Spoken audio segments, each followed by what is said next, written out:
Some liveaboard trawlers sit unsold for years, not because they are overpriced, not because they are ugly, because experienced buyers spot one expensive problem and walk away. Today I am going to show you the 6 biggest reasons trawlers never sell and how to avoid buying one yourself. The first reason kills more deals than anything else on this list. The salon is too small for full-time living. Here is where most buyers get this wrong. They evaluate the salon the way a visitor does. They step in, look around, decide it seems fine, and move on. What they do not do is imagine living in that space for 6 months straight. 2 people.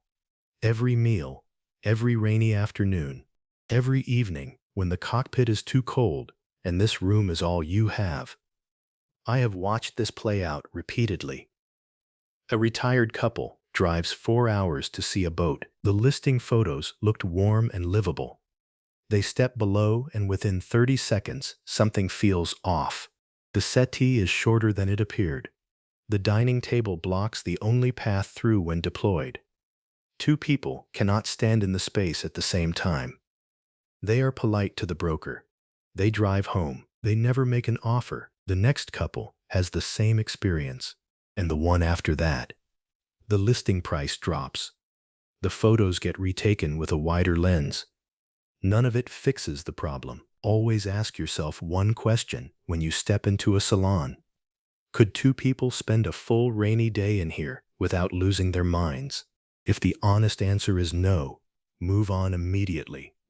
Point 2 photographs well and reveals itself the moment you step aboard. Narrow side decks. This is the mistake that traps people. A wide-angle lens can make a genuinely dangerous side deck look passable in a listing photo. What the photo cannot show you is what it feels like to walk that deck when the marina is live with wake, at night, or when you need both hands free and there is nothing to hold. Most retirees never think about this during the buying process. They focus on the interior, the galley, the staterooms.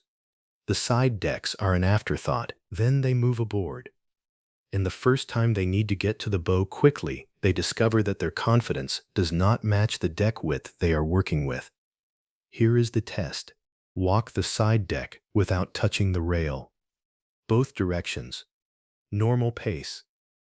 If you reach for something instinctively, or feel any hesitation, that boat is telling you something important. For older boaters, this matters more every year. Buy the boat you will still trust when you are older, not just the one that works today.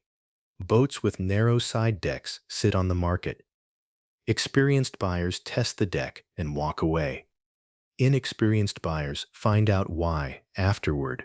If you are enjoying this and you are serious about retirement boating, consider subscribing. Most of the people watching these videos have not bought their boat yet, and that is exactly who this channel is for. Point 3. Go straight to the engine room. This one is not subtle. Open the engine room hatch, and you will learn more about a boat in 30 seconds than the listing will tell you in 3 pages. You are not looking for showroom clean. Work happens in engine rooms. You are looking for organized, accessible, dry, hoses in good condition, wiring that makes sense, rather than wiring that tells the story of every previous owner's improvised fix. Here is where things become expensive. What you see in the engine room is a representative sample of what you cannot see throughout the rest of the boat. An owner who deferred maintenance in the engine room deferred it everywhere. The engine room is just where the evidence is most concentrated. Experienced buyers open the hatch, spend 2 minutes looking, and make a preliminary decision before they have seen the staterooms. Bring a flashlight. Spend real time in there. What you find will tell you whether to keep looking or walk away before you get emotionally attached to anything else on the boat. Point 4 comes with a price tag that ends negotiations fast. Teak decks in poor condition. Beautiful when maintained, a financial disaster when they are not. Here is how this plays out. A buyer falls in love with a classic trawler. The teak decks look gorgeous in the photos, warm, traditional, exactly the aesthetic they wanted. They make an offer. The survey flags the Teak.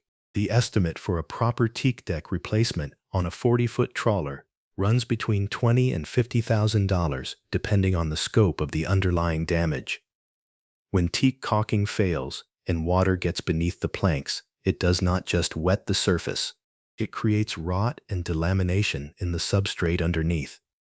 Fixing it properly means addressing the substrate before new Teak goes down. That number gets added mentally to the asking price.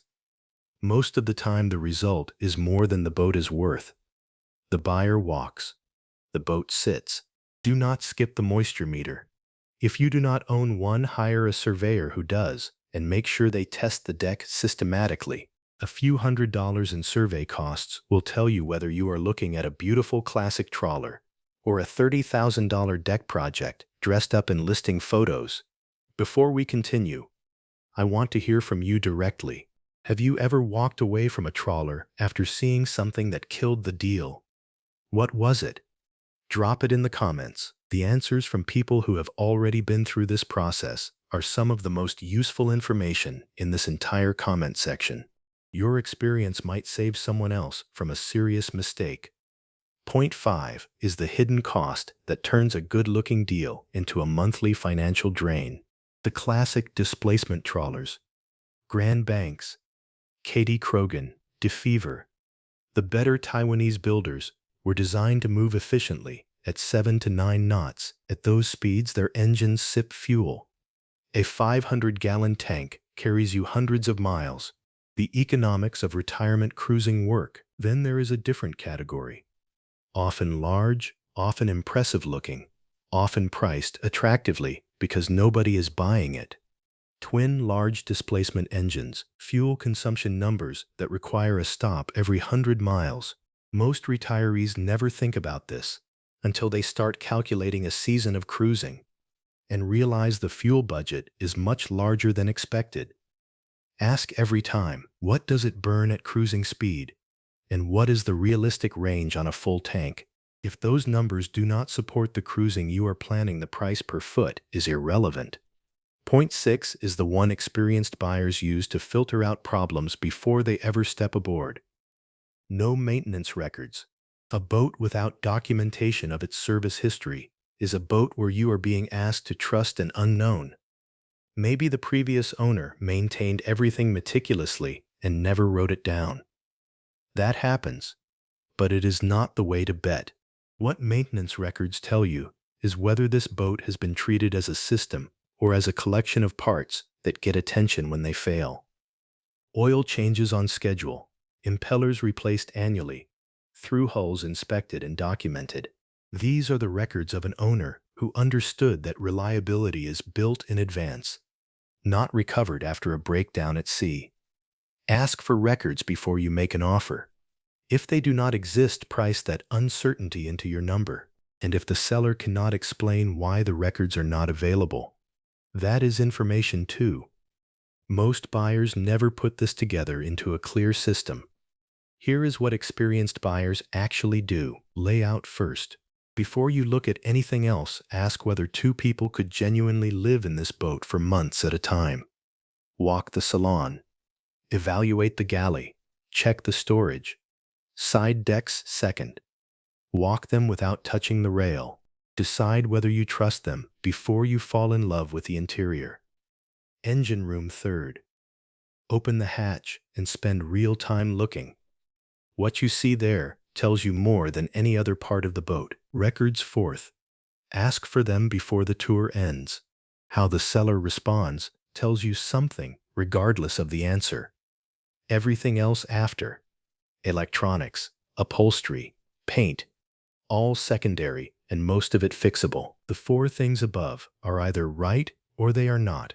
The boats that photograph worst and have organized maintenance records are usually better purchases than the boats that photograph beautifully and have no documentation.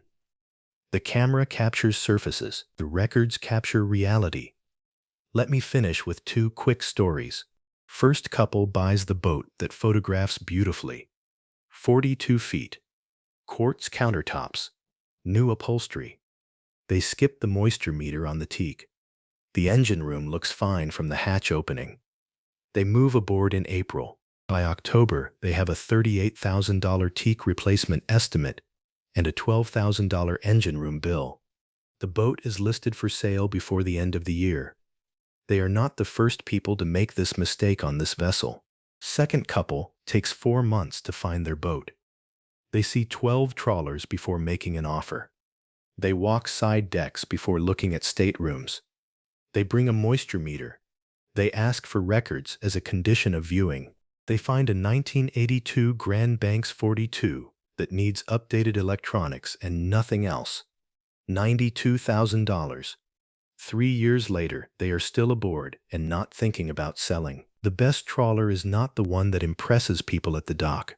It is the one that still makes you smile 5 years later. One final question.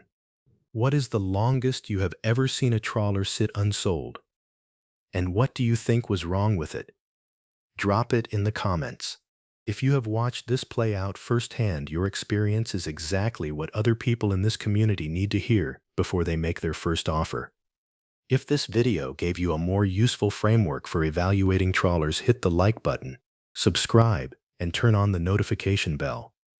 We are going to keep making videos that give you real information about real boats and real liveaboard life. The water is right there. See you in the next one.